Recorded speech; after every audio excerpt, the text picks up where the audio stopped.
بسم اللہ الرحمن الرحیم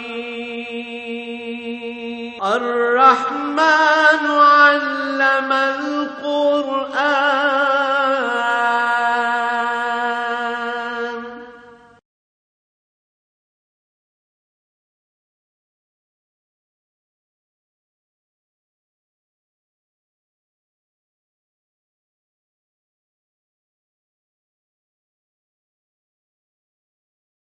الحمد للہ رب العالمین والصلاة والسلام علی حبیبہ محمد وعلی آلہ وصحبہ اجمعین اعوذ باللہ من الشیطان الرجیم بسم اللہ الرحمن الرحیم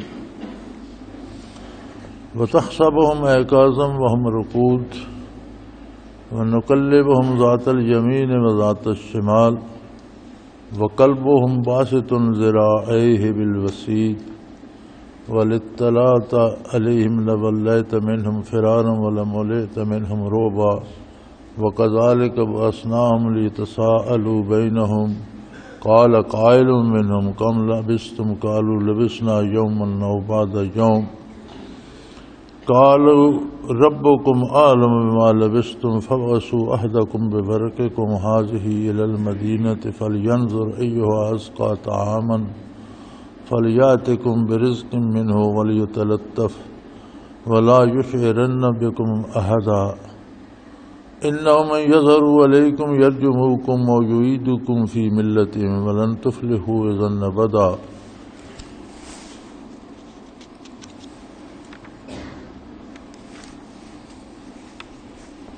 اللهم سبحانك لا علم لنا إلا ما علمتنا إنك أنت العليم الحكيم مولاي صل وسلم دائما أبدا على حبيبك خير الخلق كلهم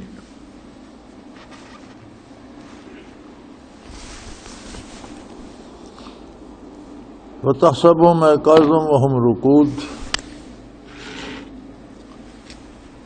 اصحاب کہف کی بات چل رہی تھی جب وہ غار میں پہنچے اور اللہ کریم نے انہیں 3 صدیوں تک سلائے رکھا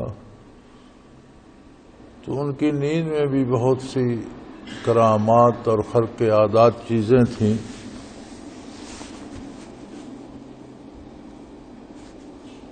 کہ پیچھے گزر چکا کہ ہم نے سورج کو بھی حکم دیا کہ طلوع ہو تو بھی ان سے اپنی کرنیں سمیٹ کر گزرے اور غروب ہو تو بھی انہیں دھوپ پریشان نہ کرے. پھر فرمایا وَتَحْسَبُهُمْ أَيْقَاظًا، اے مخاطب ان کی نیند ایسی عجیب ہے کہ اگر تو انہیں دیکھے تو سمجھے گا یہ تو جاگ رہے ہیں، جیسے آدمی آرام کرنے کے لیے لیٹا ہوتا ہے، سستا رہا ہوتا ہے. حالانکہ وہ اتنی گہری نیند میں تھے کہ 309 سال سوتے رہے، لیکن فرمایا اگر تو انہیں دیکھے تو سمجھے گا یہ تو ویسے لیٹے ہوئے ہیں، جاگ رہے ہیں. ان نیند کی آنکھیں بند ہو جاتی ہیں، غفلت ہو جاتی ہے، سانسیں اونچی اونچی بندہ لیتا ہے یا خراٹے بھرتا ہے، پتہ چلتا ہے کہ یہ بے سدھ ہے. ایسی کوئی بات نہیں، ایسے پتہ چلتا ہے کہ یہ جاگ رہے ہیں. وہم رقود، حالانکہ وہ سو رہے ہیں، بالکل بڑی گہری نیند سو رہے ہیں، لیکن خرق عادت یہ ہے کہ لگتا ہے یہ جاگ رہے ہیں. اور پھر وَنُقَلِّبُهُمْ ذَاتَ الْيَمِينِ وَذَاتَ الشِّمَالِ، وَنُقَلِّبُهُمْ، ہم انہیں پہلو بدلواتے رہتے. جسم میں اتنی ہوش نیند میں بھی باقی رہتی ہے کہ جب ایک پہلو تھک جاتا ہے تو وہ سوتے سوتے دوسرا پہلو بدل لیتا ہے، وہ تھک جاتا ہے تو پھر دوسرا بدل لیتا ہے. تو فرمایا وہ چونکہ میرے لیے نکلے تھے تو میں نے اتنی تکلیف بھی انہیں نہیں دی کہ وہ خود پہلو بدلیں، بلکہ ان کے پہلو ہم بدلواتے ہیں، کبھی دائیں اور کبھی بائیں. ایمان کی حقیقت یہی ہے کہ آدمی کی حرکت و سکون احکام الہی کے تابع ہو جائے. ان کی تو من جانب اللہ ہوگی، اس لیے کہ انہوں نے اپنا سارا معاملہ زندگی موت کا اور اپنی تمام معاملات اللہ کے سپرد کر کے وہ غار میں چلے گئے. تو اللہ کریم نے ان کے پہلو بدلنے تک کا ایسا اہتمام فرمایا کہ اسے اپنی ذات کی طرف منسوب فرمایا کہ ہم ان کے پہلو بدلواتے ہیں دائیں اور بائیں، بلکہ ہم نے ان کا اتنا لحاظ کیا اور اتنا ان پر کرم فرمایا کہ وَقَلْبُهُمْ بَاسِطٌ ذِرَاعَيْهِ بِالْوَسِيدِ، ان کے ساتھ جو کتا آ گیا تھا وہ بھی زندہ سلامت اپنے پاؤں پھیلائے، ہاتھ پھیلائے ہوئے غار کے دروازے پہ بیٹھا، یعنی اس کا بھی کچھ نہیں بگڑا، اس کا بھی وجود بھی سلامت رہا، اور اسی طرح وہ بھی نیند کے مزے لے رہا ہے۔ اور اسے عجیب بات ہے، صدیاں گزر گئیں، نہ کھانے کی حاجت پیش آئی، نہ پینے کی ضرورت پیش آئی، نہ زندگی کے سارے لواز وہیں ٹھہر گئے جیسے زمانہ ٹھہر گیا ہو، اور 3 صدیاں وہ سوتے رہے۔ فرمایا سونے میں بھی انہیں کوئی تکلیف نہیں، کوئی دیکھے تو سمجھے ویسے ہی سستا رہے ہیں، جاگ رہے ہیں، حالانکہ وہ سو رہے ہیں۔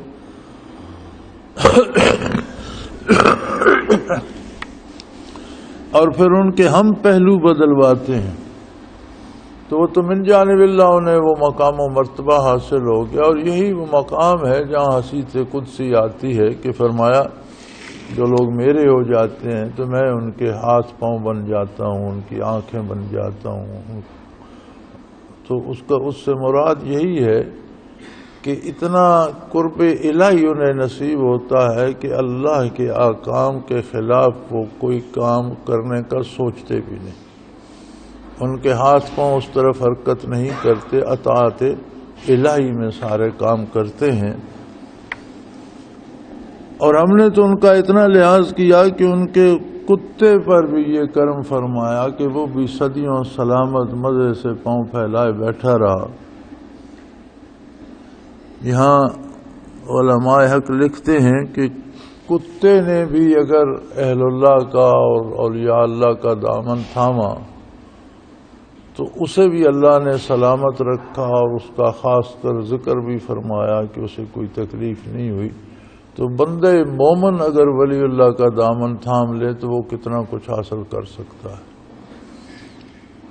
تو فرماتے ہیں کہ نیکوں کا ساتھ ہمیشہ فائدہ دیتا ہے، اور نیکوں کے ساتھ رہنا چاہیے۔ نیک لوگوں کا ساتھ ایک کتے کو بھی اتنا تحفظ دے گیا تو بندے مومن کا تو مقام اپنا ہے، اور اللہ کریم اسے بہت فائدہ دیتا ہے۔ بے شمار کرامات ہیں ان کے اس سونے میں بھی۔ فرمایا وَلَوِ اطَّلَعْتَ عَلَيْهِمْ لَوَلَّيْتَ مِنْهُمْ فِرَارًا وَلَمُلِئْتَ مِنْهُمْ رُعْبًا، اے مخاطب اگر تو انہیں جھانک کر دیکھ لے غار میں، جہاں وہ غار کے درمیان کھلی جگہ تھی، میدان تھا جہاں وہ آرام فرما ہے، اگر تو انہیں جھانک کر دیکھ لے تو واپس پیٹھ پھیر کر بھاگ کھڑا ہو۔ وَلَمُلِئْتَ مِنْهُمْ رُعْبًا، اور تیرے اندر ان کی دہشت سما جائے۔ یہ ایک اور کرامت انہیں عطا کر دی کہ اگر کفار نے، چونکہ شہر کے قریب ہی غار بھی تھا، تو اگر کفار تلاش کرتے آ جاتے، جھانک کر انہیں دیکھ بھی لیتے تو چھوڑ کر بھاگ جاتے، ان کا کچھ بگاڑ نہ سکتے۔ اس طرح کا رعب انہیں اللہ نے عطا کر دیا تھا کہ اگر کوئی دیکھ بھی لیتا تو وہ بھاگ جاتا پیٹھ پھیر کر، اور اس کے اندر دہشت سما جاتی، رعب سے لرزنے لگ جاتا، ان کا کچھ بگاڑ نہ سکتا۔ کرامات اولیاء احقاق حق کے لیے ہوتی ہیں، حق کو ثابت کرنے کے لیے ہوتی ہیں، اور یہ فرع ہوتی ہے نبی کے معجزے کی۔ نبی کا معجزہ حق کو ثابت کرنے کے لیے ہوتا ہے، کسی فرد کی بڑائی کے لیے نہیں، اپنی بڑائی کے لیے نہیں، بلکہ اللہ کی عظمت کو منوانے کے لیے ہوتے ہیں، اور باطل کے مقابلے میں حق کو حق ثابت کرنے کے لیے ہوتے ہیں۔ اسی طرح ولی کی کرامت احقاق حق کے لیے، حق کو ثابت کرنے کے لیے ہوتی ہے، چونکہ نبی کے معجزے کی فرع ہوتی ہے، اور ولی نبی کا تابعدار ہوتا ہے، اتباع کرتا ہے، نبی کا اطاعت کرتا ہے، خلوص دل سے کرتا ہے، تو اسے یہ شرف نصیب ہوتا ہے کہ ولی کا معجزہ اس میں اس کی حیثیت کے مطابق اس کے ہاتھ پر ظاہر ہوتا ہے۔ تو ولی کا معجزہ، ولی کی کرامت نبی کا معجزہ ہوتی ہے، جس نبی کا وہ پیروکار ہے، اور نبی کا معجزہ فعل اللہ کا ہوتا ہے، صادر نبی کے ہاتھ پر ہوتا ہے۔ تو اب تو یہ معاملہ ہی الٹ گیا نا، پتہ نہیں کن کن چیزوں کو کرامت سمجھا جاتا ہے اور کیسے کیسے لوگوں کو روحانی پیشوا قرار دے دیا جاتا ہے۔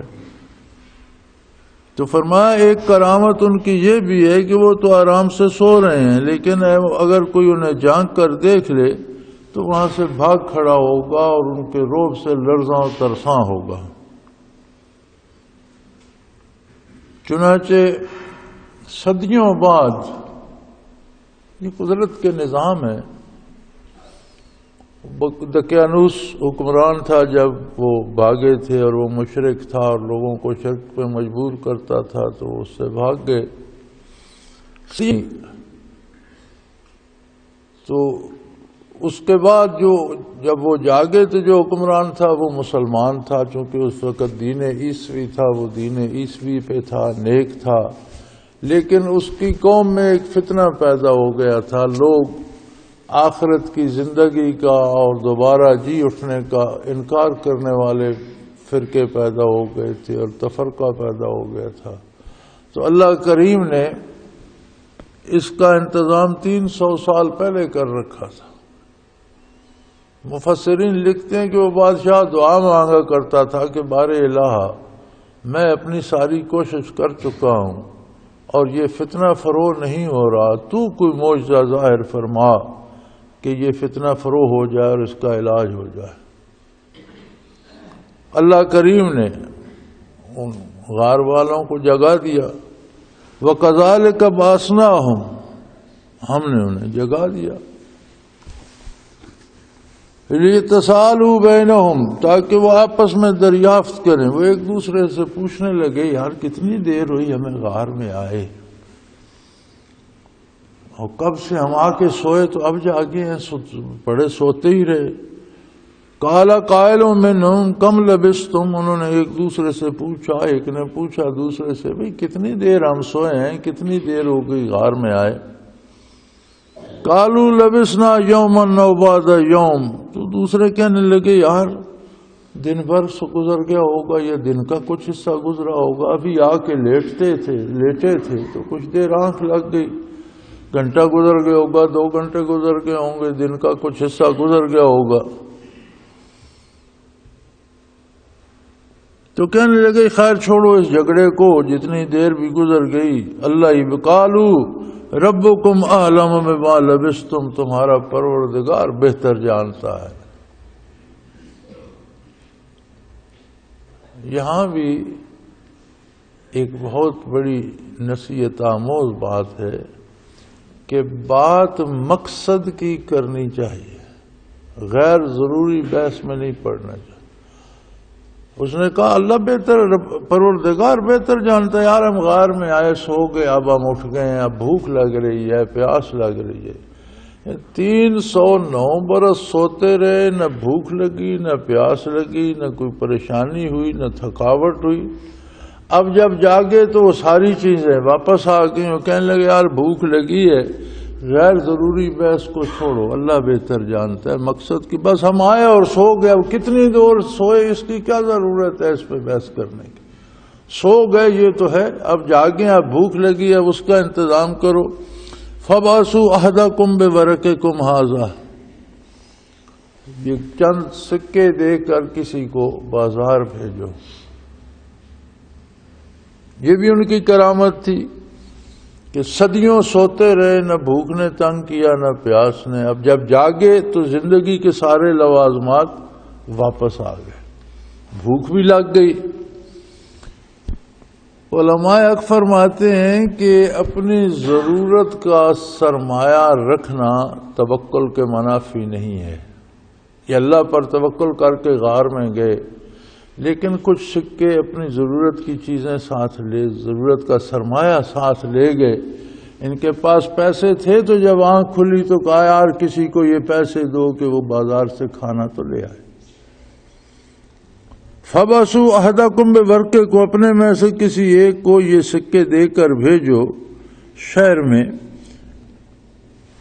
تو اس کا مطلب ہے کہ یہ توکل کے منافی نہیں ہے کہ اپنی ضرورت کی چیزیں، اپنی ضرورت کا لباس، اپنی ضرورت کا سرمایہ پاس رکھے، تو یہ اسباب، جائز اسباب اختیار کرنا ضروری ہے، یہ توکل کے منافی نہیں ہے۔ یہ توکل نہیں ہے کہ بندہ سارے اسباب ہی چھوڑ دے اور کہے یہ توکل ہے۔ اسباب اختیار کرنا عبادت الہی ہے، جائز اور حلال وسائل اور ذرائع اور اسباب اختیار کرنا یہ بجائے خود اطاعت ہے اور عبادت ہے۔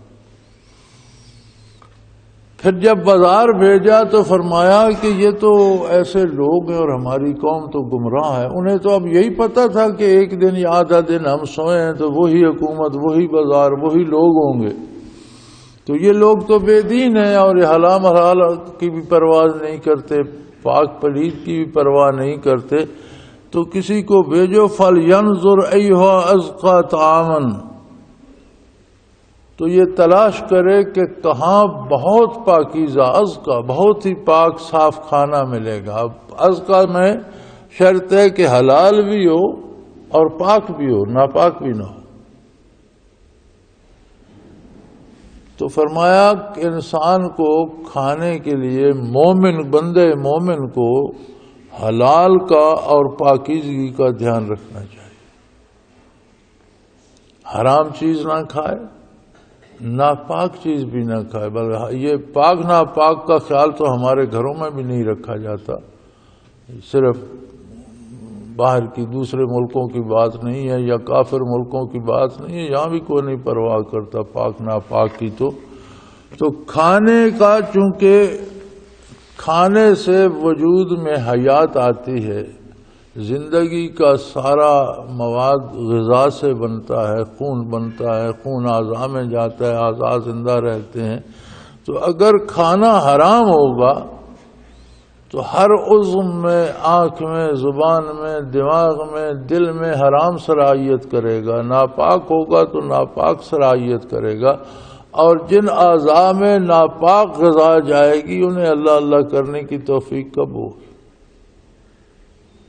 اس کا ایمان کمزور ہو جائے گا، ایمان کمزور ہوگا تو کردار کمزور ہو جائے گا، کردار کمزور ہوگا تو انسان ضائع ہو جائے گا۔ تو آج آپ ماحول میں جو آوارگی دیکھتے ہیں، اس کا ایک بہت بڑا سبب بھی حرام اور ناپاک کھانے ہیں، خصوصاً یہ جو ہوٹلوں سے کھائے جاتے ہیں اور بازار سے، وہ جسے کیا کہتے ہیں آج کی زبان میں، فاسٹ فوڈ یا جنک فوڈ۔ جنک فوڈ کا پنجابی ترجمہ بنتا ہے گند بلا، انگریزی میں اسے کہتے ہیں جنک فوڈ، بڑے فخر سے لوگ کھاتے ہیں رتب و یابس چیزیں۔ تو یہ اکثر تو حرام استعمال ان میں ہوتا ہے، یا حرام نہ ہو، پاک پلید کا تو خیال ہی نہیں رکھا جاتا، ناپاکی ہوتی ہے، اس سے صحت بھی خراب ہوتی ہے اور ایمان زیادہ خراب ہوتا ہے ناپاک کھانے سے۔ تو انہوں نے وہ سارا اہتمام کیا کہ کسی کو سکہ دے کر بھیجو۔ یہاں علماء فرماتے ہیں کہ یہ بھی جائز ہے کہ مشترکہ مال ہو اور کسی ایک کے سپرد کیا جائے اور سب خوشی سے اسے اجازت دیں کہ وہ خرچ کر کے آئے۔ تو شراکت جو ہے مال میں بھی جائز ہے، شراکت کھانے میں بھی جائز ہے، اگر خوشی سے ہو، رضامندی سے ہو۔ ایک آدمی کے پاس کھانا ہے، 4 دوست ہیں، وہ سب سے کہتے ہیں آؤ مل کر کھا لیں، تو جائز ہے۔ کھانے میں بھی شراکت جائز ہے رضامندی سے، مال میں بھی شراکت جائز ہے رضامندی سے، زبردستی نہیں۔ پھر وہ دیکھے کہ کس کے پاس پاکیزہ کھانا ہے اور اس میں سے کچھ کھانا لے آئے، لیکن وَلْيَتَلَطَّفْ وَلَا يُشْعِرَنَّ بِكُمْ أَحَدًا، لیکن وہ آرام سے اور آہستہ آہستہ چلتا ہوا جائے، احتیاط سے دیکھ بھال کرتا ہوا جائے، ایسا نہ ہو کہ تمہیں وہ پہچان لیں قوم کے لوگ اور پھر وہ تمہیں پکڑ کر لے جائیں۔ اِنَّهُمْ يَظْهَرُوا عَلَيْكُمْ، اگر انہیں پتہ چل گیا تمہارا اور تمہیں انہوں نے پکڑ لیا، يَرْجُمُوكُمْ، وہ تمہیں پتھر مار مار کر ہلاک کر دیں گے، اور يُعِيدُوكُمْ فِي مِلَّتِهِمْ، یا واپس اپنے مذہب میں داخل کر لیں گے۔ پھر ہمارے پاس 2 ہی راستے ہوں گے، وہ ہمیں 2 راستوں پہ مجبور کریں گے، یا تو ہمیں پتھر مار مار کر تکلیف دے کر قتل کر دیں گے، یا کہیں گے ہمارے مذہب پر واپس آ جاؤ، اور اگر ہم ان کے مذہب پر واپس چلے گئے تو پھر ہمیشہ کے لیے تباہ ہو گئے، پھر ہمارے لیے بچنے کا کوئی راستہ نہیں۔ یعنی اگر انہوں نے قتل کر دیا تو ایذا دے کر، تکلیف دے کر، پتھر مار مار کر قتل کریں گے، یا پھر وہ کہیں گے کہ ہمارے والا مذہب اختیار کرو، اور خدا نہ خواستہ اس مذہب میں گئے تو ہمیشہ کے لیے تباہ ہو گئے۔ لہذا بڑی احتیاط سے اور بچ بچا کر جانا۔ تو گویا یہ بھی توکل نہیں ہے کہ آدمی بے تحاشا مرنے کے لیے نکل پڑے۔ جان کا تحفظ، جان اللہ کی امانت ہے، اور اس کا تحفظ اور احتیاط کرنا یہ دین کے مطابق ہے، توکل کے منافی نہیں ہے۔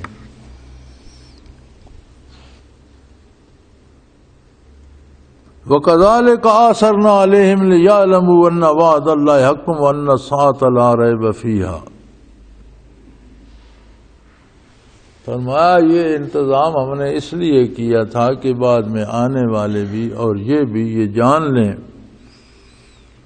لوگوں کو ان کے حال سے باخبر کر دیا تاکہ وہ جانے اللہ کا وعدہ سچا ہے اور قیامت آنے والی ہے، اس میں کوئی شک نہیں۔ اب جو بار وہ قوم میں مناظرے ہو رہے تھے اور جھگڑے ہو رہے تھے کہ مرنے کے بعد پھر کیسے زندہ ہوں گے اور عذاب ثواب کیا، آج کل بھی ہے نا ایسے طبقے جو عذاب و ثواب قبر کا کوئی انکار کرتا ہے، کوئی حیات برزخیہ کا انکار کرتا ہے، تو اس دفعہ زیادہ وہاں فتنہ پیدا ہو گیا ہوگا۔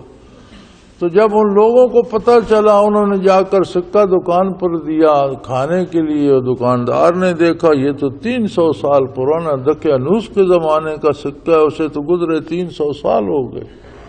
اس نے ادھر ادھر لوگوں کو بتایا کہ دیکھو اس بندے کے پاس اس عہد کا سکہ ہے، یہ کون ہے، کہاں ہے۔ تو ان کے جانے کا اور غائب ہونے کا واقعہ تو مشہور تھا، تاریخ میں آ رہا تھا کہ کچھ جوان تھے غائب ہو گئے، پھر ملے ہی نہیں۔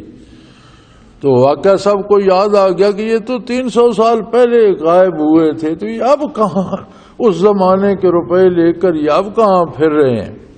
تو اللہ کریم فرماتے ہیں ہم نے یہ اس لیے کیا کہ وہ سارے لوگ بھی سمجھ لیں کہ یعلموا ان وعد اللہ حق، وہ سمجھ لیں کہ اللہ کا وعدہ سچا ہے، قیامت قائم ہوگی اور اس میں کوئی شبہ نہیں۔ چنانچہ وہ جو تنازع اس امت میں اور ان لوگوں میں اور اس حکومت میں چل رہا تھا، سب نے توبہ کی اور سب نے اقرار کیا کہ نہیں بھئی آخرت کا عذاب و ثواب بھی ہے، اللہ قادر ہے کسی کو زندہ رکھے، سلا دے، جگا دے، اللہ قادر ہے مرنے والے کو زندہ کر دے، ہر چیز پہ قادر ہے۔ تو فرمایا ان کے لیے بھی ہم نے یہ اہتمام کر رکھا تھا۔ اور جب وہ واپس سب کو پتہ چل گیا، واپس غار میں پہنچے تو اللہ نے ان پر نہیں موت وارد کر دی، وفات پا گئے۔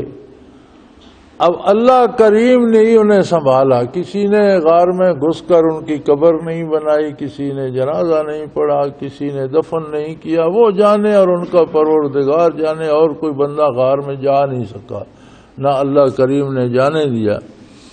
تو لوگ جمع ہو گئے اور وہ کہنے لگے کہ ان پر یادگار بنائی جائے یہاں، اب یہ تو اندر تو ہم جا نہیں سکتے اور یہ تو اندر رہ گئے، فوت ہو گئے، وصال ہو گیا، تو یہاں کوئی یادگار بنائی جائے، کوئی مینار بنا دیں، کوئی ایسی بات جہاں یہ ان کی نشاندہی اور یادگار رہے۔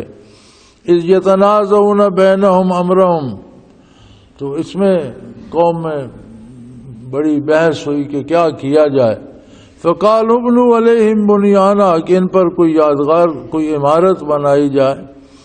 ربهم اعلم بہم، آگے ان کا کیا حال ہے، وہ فوت ہو گئے، دفن ہو گئے، نہیں ہو گئے، ان کی کب فرمایا یہ اللہ جانے، وہ پروردگار جانے اور وہ جانے، اس میں ہم مداخلت نہیں کرتے، وہ جانے اور ان کا پروردگار جانے، جس نے انہیں 3 صدیاں سنبھال کے رکھا، وہی آپ ان کا کفن دفن بھی کر لے گا۔ تو اس میں ہم مداخلت، اندر جانے کی جرات کوئی نہیں کرتا تھا۔ چنانچہ فرمایا ان کے حال کو چھوڑ دو اور ان پر اوپر کوئی عمارت بنا دو جو یادگار رہے، جہاں لوگ زیارت کے لیے آئیں۔ تو قال الذين غلبوا على امرهم لنتخذن عليهم مسجدا، لیکن ان میں جو معاملہ فہم لوگ تھے اور جو طاقتور تھے یا جو با اثر تھے، انہوں نے کہا یار عمارت فالتو بنانے کی ضرورت نہیں، یا مسجد بناؤ، جو آئے وہ اللہ کی عبادت کرے، اللہ کا ذکر کرے، تلاوت کرے، اور اس کے لیے ایک مسجد موجود ہو، تو جو آئے یہاں وہ اللہ کی ان آیات کو بھی دیکھے اور اللہ کی عبادت بھی کرے۔ چنانچہ انہوں نے اس کے غار کے منہ پر ایک مسجد بنا دی۔ مفتی محمد شفیع رحمۃ اللہ تعالی علیہ نے اس آیت کے مطابق لکھا ہے کہ اہل اللہ کی قبروں پر مساجد بنانا منع نہیں ہے، کسی ولی اللہ کی قبر کے ساتھ مسجد بنا دی جائے تو اچھی بات ہے، لوگ مسجد میں بیٹھیں، اللہ کی عبادت کریں، اللہ کا ذکر کریں، قرآن کریم کی تلاوت کریں اور دعا مانگیں، تو یہ منع نہیں ہے۔ خود قبروں کو سجدے کرنا شرک ہے، مسجد بنا کر ساتھ مسجد میں عبادت کرنا باعث ثواب ہے۔ سَيَقُولُونَ ثَلَاثَةٌ، اب وہ لوگ کہیں گے کہ وہ تو تین تھے، رابعہم کلبہم، چوتھا ان کے ساتھ کتا تھا، وَيَقُولُونَ خَمْسَةٌ سَادِسُهُمْ کلبہم، اور کوئی کہے گا نہیں وہ پانچ تھے، چھٹا کتا تھا، رجمًا بالغیب، یہ سب لوگوں کے انداز ہیں، غیر ضروری بات، تین تھے، پانچ تھے، سات تھے، آٹھ تھے، اس پر بحث کی کیا ضرورت ہے؟ جس مقصد کے لیے اللہ نے انہیں قبول فرمایا اور احقاق حق کے لیے اور دین حق کی ثبات کے لیے انہیں 3 صدیاں سلائے رکھا، اور جب ضرورت پیش آئی اور بار مناظرے ہو رہے تھے انہیں جگا دیا، اور مسئلہ طے ہو گیا کہ لوگوں کا قیامت پر ایمان آ گیا۔ اب اس میں بحث کی کیا ضرورت ہے کہ وہ 3 تھے یا 5 تھے یا 7 سے؟ یہ غیر ضروری بحث ہے۔ وَيَقُولُونَ سَبْعَةٌ وَثَامِنُهُمْ كَلْبُهُمْ، کوئی کہتے ہیں نہیں وہ 7 تھے اور 8واں ان کا کتا تھا۔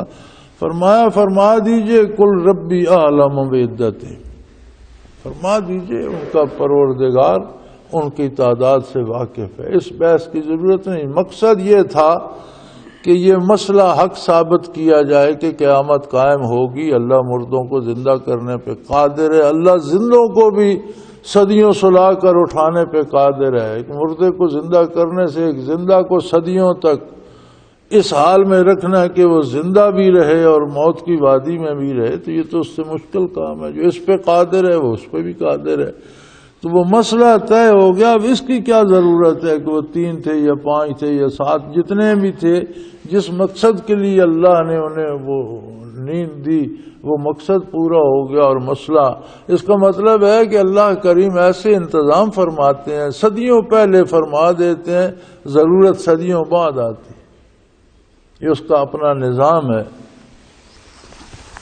تو فرما دیجئے اللہ ان کی تعداد سے واقف ہے، ما یعلمہم الا قلیل، یا وہ چند لوگ، تھوڑے لوگ جنہیں اللہ بتا دے، ان کی تعداد سے اللہ کے بندے جو اس میں تحقیق کرتے ہیں وہ آگاہ ہیں، جنہیں اللہ توفیق دے دے۔ ولا تمہارے فیہم الا مرآن ظاہرا، اور ان کے بارے سوائے سرسری بات کی زیادہ بحث نہیں کرنی چاہیے۔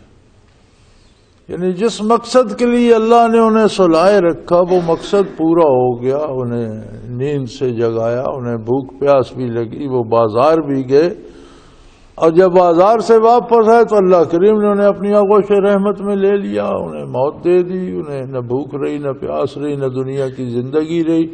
تو چونکہ حق کو ثابت کرنے کے لیے بطور کرامت انہیں اللہ نے زندہ رکھا، اور وہ اپنا کام کر کے حق ثابت ہو گیا، اور اللہ نے انہیں اپنی آغوش رحمت میں لے لیا، بات ختم ہو گئی۔ اب اس پر بحث کی کیا ضرورت ہے؟ 3 تھے، 5 تھے، چھوٹے تھے، بڑے تھے، کیا نہیں تھے، مقصد پورا ہو گیا۔ سو یہ بات جو ظاہر ہے یہی کافی ہے، اس میں زیادہ بحث کی ضرورت نہیں۔ وَلَا تَسْتَفْتِ فِيهِمْ مِنْهُمْ أَحَدًا، اور لوگوں سے بھی ان کے بارے سوال نہ کیے جائیں۔ ہر بندہ اپنی رائے ظاہر کرے گا، ہر بندہ مختلف بات کرے گا تو بات الجھتی چلی جائے گی۔ تو فرمایا ایسے معاملات میں وہ بات کرنی چاہیے جس سے کوئی نتیجہ مرتب ہوتا ہے، جو غیر ضروری اور زائدہ ضرورت بحث ہے اس میں نہ الجھا جائے، اس کا فائدہ نہیں ہوتا۔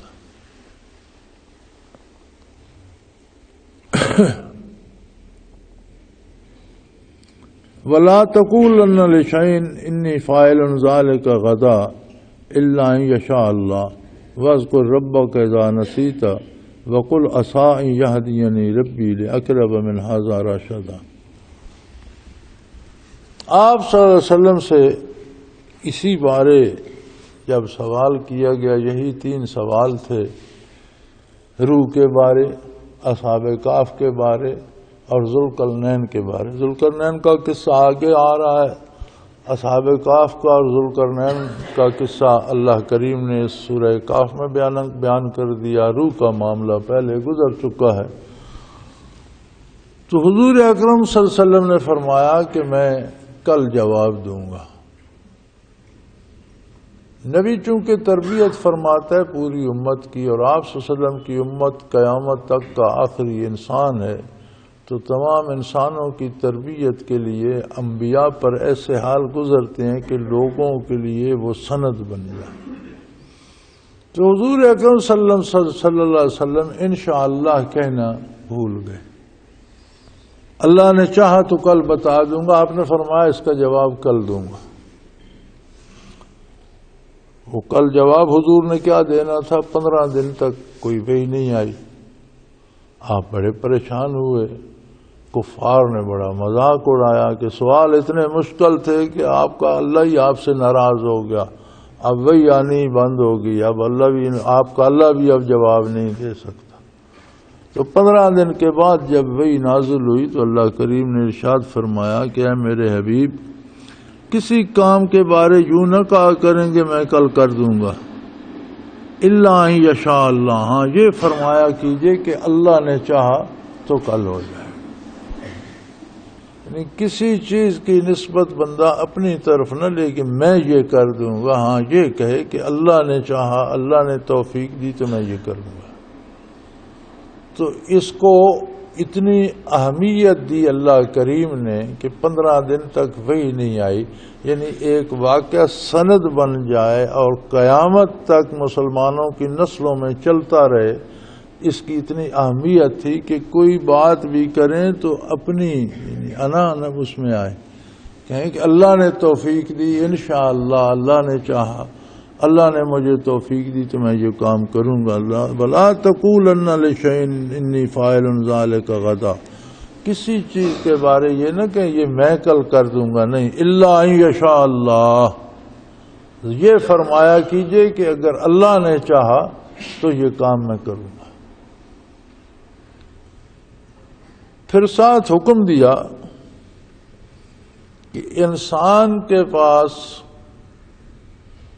زندگی، موت، بعد الموت، قیامت، میدان حشر اور جنت تک کے لیے انسان کے پاس جو سرمایہ ہے وہ ذکر الہی ہے۔ دنیا گزر جائے گی، دنیا کے حالات گزر جائیں گے، لباس پرانے ہو جائیں گے، چھوڑ کر مر جائیں گے، کھانا پینا کھا جائیں گے یا مر جائیں گے، چھوڑ جائیں گے، مکان رہ جائیں گے، یہ سب کچھ دنیا میں جو کچھ سامنے نظر آ رہا ہے فانی ہے۔ آخرت میں اعمال ساتھ جائیں گے۔ اعمال کا مدار کس بات پر ہے؟ اعمال کا مدار ہے یاد الہی پر، ذکر الہی پر۔ جتنا اللہ کی عظمت دل میں پیوست ہوگی، جتنا حضور حق نصیب ہوگا، جتنا اللہ آپ کے دل و دماغ میں حاضر ہوگا، اتنی آپ کو اعمال کرنے کی توفیق ہوگی۔ اللہ کی یاد بھول جائیں گے تو کس کے لیے عمل کریں گے اور کون توفیق دے گا؟ سو فرمایا وَاذْكُرْ رَبَّكَ إِذَا نَسِيتَ، اگر کبھی کسی دنیاوی سبب سے، کسی کام کی وجہ سے، کسی مشغولیت کی وجہ سے، غفلت سو جانے کی وجہ سے اللہ کی یاد بند ہو جائے تو جیسے آنکھ کھلے، جیسے یاد آئے پھر ذکر شروع کر دے۔ وَاذْكُرْ رَبَّكَ إِذَا نَسِيتَ، اے انسان اللہ کسی سبب بھول جائے تو جیسے خیال آئے پھر اللہ کرنا شروع کر دے۔ کہ سارے دین کی، ساری ابدی زندگی کی بنیاد یہ اللہ کا ذکر اور اللہ کی یاد ہے، اس پر ساری بنیاد ہے۔ اور یہ یاد دل میں زندہ ہو تو بندہ نیکی بھی کر سکتا ہے، ورنہ توفیق نہیں ہوتی۔ خیال ہی نہیں ہوتا تو پھر نیکی کیا کرے گا؟ وَقُلْ عَسَىٰ أَن يَهْدِيَنِي رَبِّي لِأَقْرَبَ مِنْ هَٰذَا رَشَدًا، اور یہ فرمایا کیجئے کہ میرا پروردگار قادر ہے مجھے دلیل نبوت کے طور پر اس سے بھی کوئی بڑا معجزہ عطا کر دے۔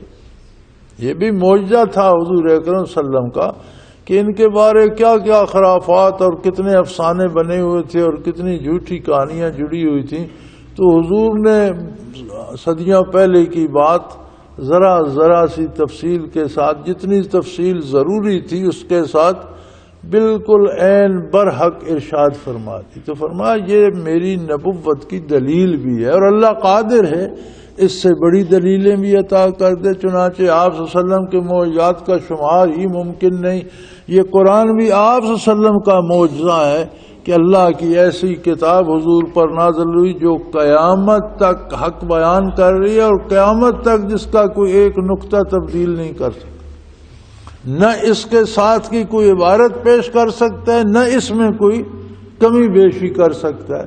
تو یہ اعلان ہے آج بھی تمام انسان اور جن جمع ہو جاؤ، یا ایسی کوئی عبارت بنا لو، یا اس میں کچھ بگاڑ کے دیکھو۔ اللہ فرماتا ہے میں اس کا حافظ ہوں، اس کا کوئی نہیں کچھ بگاڑ سکتا۔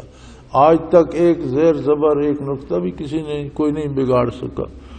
تو اللہ نے بہت بڑے معجزات، بہت بڑے دلائل حضور اکرم صلی اللہ علیہ وسلم کو عطا فرمائے۔ انسان آپ کی زندگی مبارک اور حیات مبارکہ کا ہر لمحہ ایک معجزہ ہے، اگر کوئی سمجھ سکے، جان سکے۔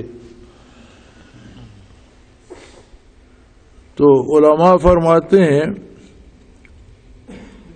کہ جسے اللہ سے محبت کرنی ہو، جسے اللہ کی اطاعت کرنی ہو، وہ حضور اکرم صلی اللہ علیہ وسلم کی حیات مبارکہ کا مطالعہ کرتا رہے، زندگی مبارک کے حالات پڑھتا رہے، تو اس سے ایسا دل صاف ہوتا ہے اور ایسی عظمت الہی آتی ہے کہ اللہ کی محبت پیدا ہو جاتی ہے۔ تو آپ فرما دیجئے کہ یہ تو تم حیران ہو رہے ہو کہ میں نے یہ قصہ بیان کر دیا، اس میں حیرت کی بات نہیں ہے، میرا پروردگار قادر ہے کہ اس سے بڑے معجزات بھی مجھے عطا کر دیں۔ وَلَبِثُوا فِي كَهْفِهِمْ 300 سَنِينًا وَازْدَادُوا 9۔ چلو آپ کو یہ بات بھی بتا دیں جس پہ آپ جگڑ رہے ہیں کہ کتنا عرصہ گزرا، کب یہ گئے اور جاگے تو کتنا۔ تو فرمایا اللہ کریم فرما رہے ہیں کہ یہ 309 سال سوتے رہے، 309 برس، 3 صدیاں اور 9 برس اس پر یہ سوتے رہے۔ اور دیکھ لو نہ ان کا لباس میلا ہوا، نہ ان کا لباس پھٹا، نہ گرمی سردی نے ان کا کچھ بگاڑا، کھلی زمین پر بغیر بستر کے اور بغیر کسی رضائی کے سو رہے تھے۔ گرمیاں بھی گزری، سردیاں بھی گزری، کسی نے کچھ، سورج بھی دامن بچا بچا کر گزرتا رہا، نہ انہیں دھوپ نے تنگ کیا نہ تیز ہواؤں نے۔ بارشیں بھی برستی رہیں، جھکڑ بھی چلتے رہے، گرمیاں بھی آتی رہیں، سردیاں بھی آتی رہیں۔ 309 سال میں، ایک سال میں 4 موسم گزرتے، تو 309 سال، ہر سال میں موسم بہار خزاں گرما سردی گزرتے رہے، ان کو کسی نے کچھ نہیں کہا۔ یہ تو 309 برس اٹھے۔ اور قُلِ اللَّهُ أَعْلَمُ مَا لَبِثُوا لَهُ غَيْبُ السَّمَاوَاتِ وَالْأَرْضِ أَبْصِرْ بِهِ وَأَسْمِعْ مَا لَهُم مِّن دُونِهِ مِّن وَلِيٍّ وَلَا يُشْرِكْ بِهِ فِي حُكْمِهِ أَحَدًا۔ فرما دیجئے کہ اللہ کریم خوب جانتا ہے کون کہاں ہے، کتنا رہا، کب سویا، کب جاگا، ہر ایک کے بارے ہر بات اللہ کریم ذاتی طور پر جانتا ہے، اور زمین و آسمان کے تمام غیوب صرف اس کے لیے۔ اللہ کے علاوہ کوئی غیب دان نہیں ہے۔ انبیاء علیہ السلام جو عالم غیب کی باتیں ارشاد فرماتے ہیں تو اللہ انہیں تعلیم فرماتا ہے. ما کان اللہ لیطلعکم علی الغیب ولکن اللہ یجتبی من رسلہ من یشاء. اللہ تمہیں غیب نہیں بتاتا لیکن اپنے انبیاء میں سے جسے چاہتا ہے چن لیتے ہیں، انہیں غیب کی خبریں جو ضروری ہیں دیتا ہے. تو جب وہ خبر اللہ کی طرف سے آ گئی تو اس کی اصطلاح قرآن مجید میں ہے اطلاع عن الغیب لیطلعکم علی الغیب. وہ غیب نہ رہی، غیب پر اطلاع ہو گئی. تو اس کا تو سبب بن گیا نا بتانے کا. اللہ کریم نے بتا دیا. اللہ کے علاوہ انبیاء، رسل، انبیاء کے متبعین، صحابہ، تابعین، تبع تابعین، اولیاء اللہ بہت سی مغیبات پہ واقف ہو جاتے ہیں لیکن انہیں غیب پر اطلاع دی جاتی ہے، اور جس بات کی اطلاع نہیں دی جاتی اس پر واقف نہیں ہوتے. سیدنا ابراہیم علیہ السلام کو ایک وقت میں فرمایا کذالک نری ابراہیم ملکوت السماوات والارض. ہم نے ابراہیم علیہ السلام سے فرمایا کہ زمین اور آسمان کی بادشاہت دیکھ لو. ہم نے ہر چیز کھول کر ان کے سامنے رکھ دی کہ زمین میں کیا کچھ ہو رہا ہے اور کس طرح قدرت باری اس پہ حاوی ہے اور اس کو چلا رہی ہے. آسمانوں میں کیا کچھ ہو رہا ہے اور کس طرح قدرت باری ہے، سارا نظام دیکھ لو. زمین و آسمان کی ساری حقیقتیں کھول کر ان کے سامنے رکھ. لیکن جب خواب میں حکم دیا کہ بیٹے کو ذبح کرو تو اس کی حقیقت نہیں بتائی. انہیں نہیں پتا تھا کہ اسماعیل علیہ السلام ذبح نہیں ہوں گے اور جنت سے دمبا آ جائے گا. انہوں نے تو اسماعیل علیہ السلام کو ہی ذبح کیا. اگر یہ مانا جائے کہ انہیں پتا تھا تو پھر تو کسی کو بھی بتا دو کہ تم بیٹا لٹا کر یہ کرو تو ہم دمبا دے دیں گے، ذبح وہ کرنا، پھر تو کوئی بھی کر سکتا ہے. جب دمبا ذبح، جب اسماعیل علیہ السلام کو ذبح کر چکے، خون کے فوارے چلے تو انہوں نے آنکھ کھولی تو اسماعیل علیہ السلام کھڑے مسکرا رہے تھے اور دمبا ذبح ہو گیا تھا. وہ اپنی طرف سے تو اسماعیل کو ذبح، وہ حیران ہو گئے کہ یہ کیا، میری کیا قربانی قبول نہیں ہوئی؟ تو فوراً وہی الہی آئی کہ نہیں، تو نے اپنا خواب سچ قد صدقت رویا، تو نے سچ کر دکھا. یہ تو ہماری قدرت کاملہ ہے کہ اسماعیل کو ہم نے چھری کے نیچے سے نکال کر دمبا دے دیا اور جنت سے دمبا بھیجا. تو جن کو ملکوت السماوات والارض دکھائی تھی یہ بات نہیں بتائی. یعقوب علیہ السلام برسوں روتے رہے، بینائی جاتی رہی، آنکھیں سفید ہو گئی. لیکن جب ملاقات کا وقت آیا تو یوسف علیہ السلام نے بھائیوں کو بلا کر جب مصر میں ملاقات ہوئی اور والد کا احوال پوچھا تو عرض کی، وہ تو رو رو کر ان کی آنکھیں سفید ہو گئی ہیں، بینائی جاتی رہی ہے، بہت کمزور ہیں. تو انہوں نے کہا یہ میری قمیض لے جاؤ، یہ میرا کرتا لے جاؤ اور میرے باپ کے چہرے پہ پھیرو تو ان کی بینائی درست ہو جائے گی. تو جب وہ قافلہ مصر سے نکلا، یہ کنعان میں تھے، تو فرمانے لگے انی لاجد ریح یوسف، آج مجھے یوسف کی خوشبو آ رہی. یعنی کرتا لے کر قافلہ مصر سے چلا اور یہ کنعان میں تھے تو کہنے لگے انی لاجد یوسف، مجھے آج یوسف کی خوشبو آ رہی. چنانچہ وہ قافلے والے کرتا مبارک لے کر آئے، ان کے رخ انور پر پھیرا، ان کی بینائی بھی درست ہو گئی. تو مولانا رومی وہاں فرماتے ہیں کسے پرسید آن گم کردہ فرزن کہ اے روشن گہر پیر خرد من.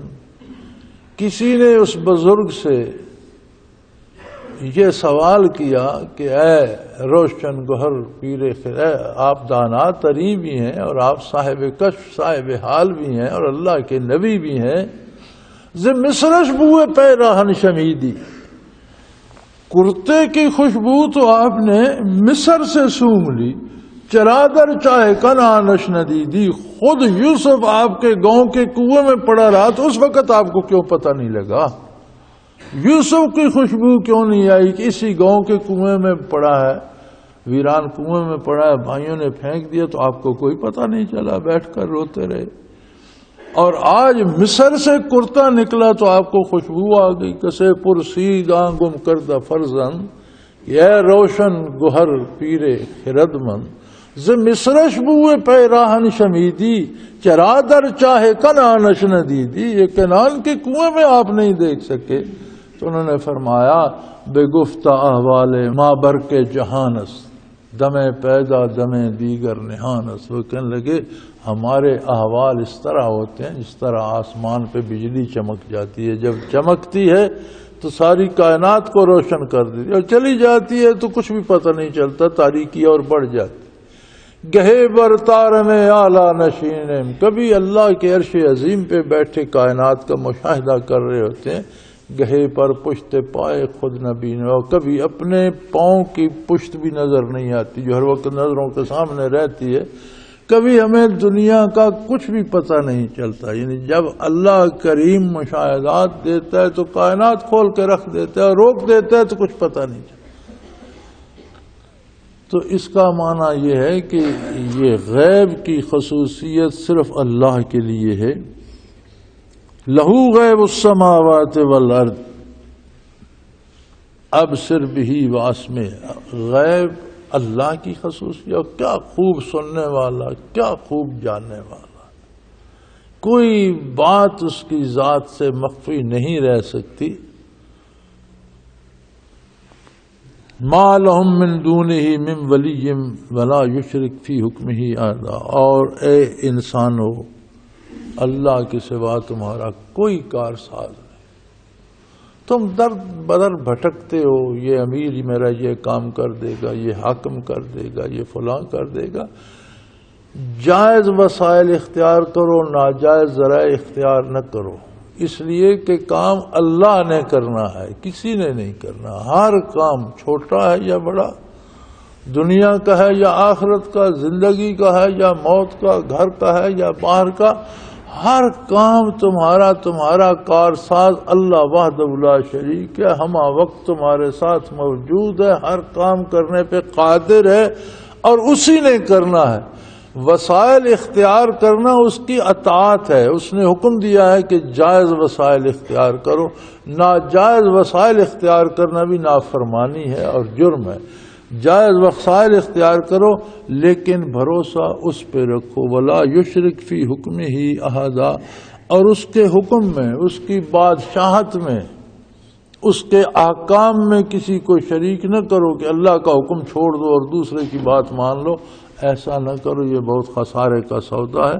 تمہارے سارے امور اس وحدہ لا شریک نے انجام دینے، اور تمام انبیاء کی تعلیم کا خلاصہ یہی ہے کہ اس وحدہ لا شریک پہ بھروسہ کرو، اور اس کی ذات، اس کی صفات میں کسی کو شامل نہ کرو، اس پر بھروسہ چھوڑ کر کسی اور پر نہ کرو۔ وآخر دعوانا ان الحمد للہ رب العالمین۔ اللہ اللہ اللہ اللہ اللہ اللہ اللہ اللہ۔ حضرت امیر محمد اکرم آوان مد ذلہ العالی دارالعرفان منارہ ضلع چکوال میں سالہ سال سے قرآن و حدیث کے اوپر خطابات کر رہے ہیں، اور سلسلہ نقشبندیہ اویسیہ کے مطابق لوگوں کو ذکر الہی کی تربیت دے رہے ہیں۔ وہ قرآن پاک کی تفسیر ترتیب وار بیان کر رہے ہیں۔ تفسیر قرآن کو وہ موجودہ ملکی اور بین الاقوامی حالات کے مطابق بیان کرتے ہیں۔ موٹر وے سے کلر کہار کے انٹرچینج سے نکلتے ہوئے، کلر کہار کی جھیل سے ہوتے ہوئے میانی، بوچھال اور نور پور سے گزرتے ہوئے دارالعرفان منارہ پہنچ سکتے ہیں۔ حضرت امیر محمد اکرم آوان نے بچیوں اور بچوں کی دینی اور دنیاوی تعلیم کے لیے سقارہ اکیڈمی کے نام سے ایک درسگاہ بھی قائم کی ہے، جس کا افتتاح ملک پاکستان کے صدر جنرل محمد ضیاء الحق نے اپنے دست مبارک سے کیا تھا۔ وہ تمام احباب جو اسلام کی طلب رکھتے ہیں ان سے گزارش ہے کہ دارالعرفان منارہ ضلع چکوال میں امیر محمد اکرم آوان صاحب کے خطابات سے مستفید ہوں۔ وہ ہر جمعے کو نماز سے پہلے بیان فرماتے ہیں۔ ہر ماہ کی پہلی اتوار کو ماہانہ اجتماع ہوتا ہے جس میں آپ خصوصی خطاب فرماتے ہیں اور پاکستان کے چاروں صوبوں سے احباب اس اجتماع میں شرکت کرتے ہیں۔ اس کے علاوہ یہاں سال میں 2 مرکزی اجتماعات بھی ہوتے ہیں، ایک رمضان المبارک میں اعتکاف کا اجتماع اور دوسرا جولائی اور اگست میں 40 دن کا اجتماع ہوتا ہے جس میں روحانی تربیت کی جاتی ہے۔ اپنا خون سیماب دے کر اتنا ہم کر جائیں گے، نام آقا کا چمن میں پھر رقم کر جائیں گے۔